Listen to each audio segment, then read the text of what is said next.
નમસ્કાર મિત્રો, small cap mutual fund એટલે શું? માર્કેટ કેપિટલાઇઝેશન મુજબ 250 કે તેથી વધુ 251 પછીની બધી કંપની જે સ્મોલ કેપ કંપની છે તેમાં ઓછામાં ઓછું 65% રોકાણ કરવામાં આવે અને 35% કે તેથી ઓછું રોકાણ લાર્જ કેપ કે મિડ કેપ કંપનીમાં કરવામાં આવે તો આવા મ્યુચ્યુઅલ ફંડને સ્મોલ કેપ મ્યુચ્યુઅલ ફંડ કહેવામાં આવે છે.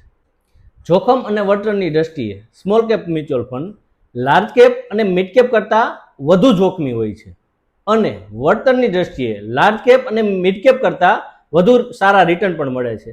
ટૂંકા ગાળા માટે માર્કેટની વધઘટની અસર પણ વધુ જોવા મળે છે, જેમ કે ટૂંકા ગાળામાં ઘટાડો પણ એટલો આવે છે અને વધારો પણ એટલો જ આવે છે. Small cap company high growth company ધરાવતી કંપનીમાં રોકાણ કરવામાં આવે છે.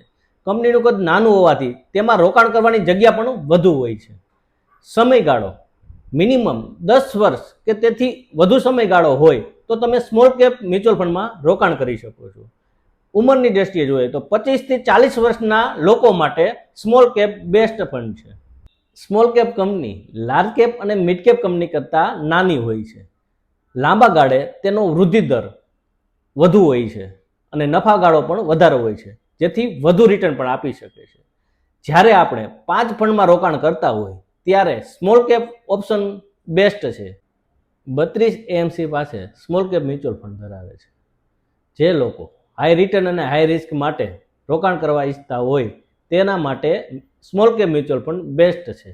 તો આવી જ માહિતી માટે અમારી યુટ્યુબ ચેનલ પટેલ ફાઇનાન્શિયલ સર્વિસને લાઇક કરો, શેર કરો, સબસ્ક્રાઇબ કરો. મ્યુચ્યુઅલ ફંડ સહી હે. Thank you.